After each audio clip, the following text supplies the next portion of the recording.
Ready? હા, okay જી sir. Sabarkantha જિલ્લાના Khedbrahma police સ્ટેશનની અંદર એન્ટી હ્યુમન ટ્રાફિકિંગ યુનિટની ટીમને એક માહિતી મળેલ હતી કે આ વિસ્તારની અંદર માલજીભાઈ ડાભી, સુવનભાઈ ડાભી, દેવજીભાઈ પારઘી આ 3 લોકો દ્વારા મળીને એક નાના બાળક જે છે જે આશરે 9 દિવસનું છે તેનું વેચાણ કરવામાં આવેલ છે અને આ રીતે માનવ તસ્કરીના ગુનામાં તે સંડોવાયેલા છે. આ બાતમીના આધારે તપાસ અને પૂછપરછ કરતાં તેવું ધ્યાન પર આવેલું છે કે લક્ષ્મણભાઈ ડાભી નામના એક ઈસમ જે છે તેને પૈસાની લાલચ આપી આશરે 2.5 થી 3 લાખ રૂપિયા તેને મળશે તેવી લાલચ આપીને તેની પાસેથી બાળક જે છે એ પ્રમોદભાઈ રાજારામભાઈ રાજવંશીને વેચવામાં આવેલું હતું અને વધુ પૂછપરછમાં આ માલજીભાઈ દ્વારા અગાઉ પણ આવી રીતે અન્ય 2 બાળકોનું પણ માનવ તસ્કરી કરવામાં આવેલી છે તેવું ધ્યાન પર આવેલ છે.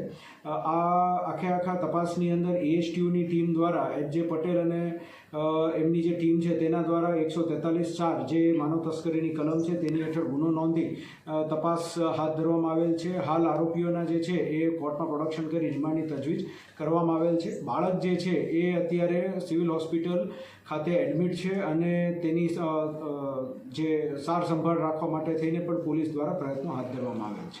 મોડસ ઓપરેન્ડી કેવી રીતે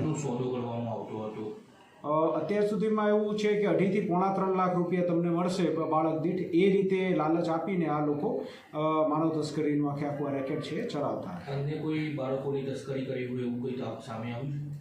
એણે જે કબૂલ્યું છે એમ કે અગાઉ પણ 2 બાળકોનું આ લોકોએ આ રીતે વેચાણ એવું કરાવડાવેલું છે, પરંતુ તેની તપાસ શરૂ છે અને રિમાન્ડનો પણ મુદ્દો છે. મોડસ ઓપરેન્ડી સાહેબ કેવી હતી? આ લોકો જે છે જે લોકોને બાળકોની જરૂરત હોય તે લોકોની સાથે મળીને અને જે જગ્યાએ આ રીતે ગરીબ લોકો રહેતા હોય તો તે લોકોને લોભ લાલચ આપી અને તે લોકો પાસેથી બાળકોનું લે વેચનું આખું રેકેટ ચલાવે. જેમને બાળક ખરીદ્યું છે એ શું કરે છે? એ પોતે પણ ત્યાં મજૂરી કામ ને એવું જ કરે છે અમદાવાદની અંદર અને એ પોતે પણ આની અંદર આરોપી છે. કેટલા આરોપી છે સાહેબ? ટોટલ 5 આરોપી આપણે પકડ્યા છે અને એ સિવાય અન્ય મીડિયેટર્સના નામ જે છે એ ખોલીને આગળ તપાસ હાથ ધરવામાં.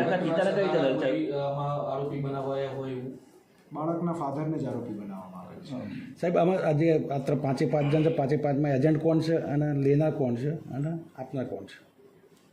મેં અગાઉ વાત કરી એમ માલજીભાઈ જે છે એને આ આખું બાળક વેચવા માટેનું જે મેઇન એ હતા એમની સાથે સુવન અને દેવજી જે છે એના એજન્ટ છે અને બાળક જેણે ખરીદ્યું એ પ્રમોદભાઈ છે અને વેચાણ કરનાર લક્ષ્મણભાઈ. રિમાન્ડ કેટલા દિવસની માંગ કરી?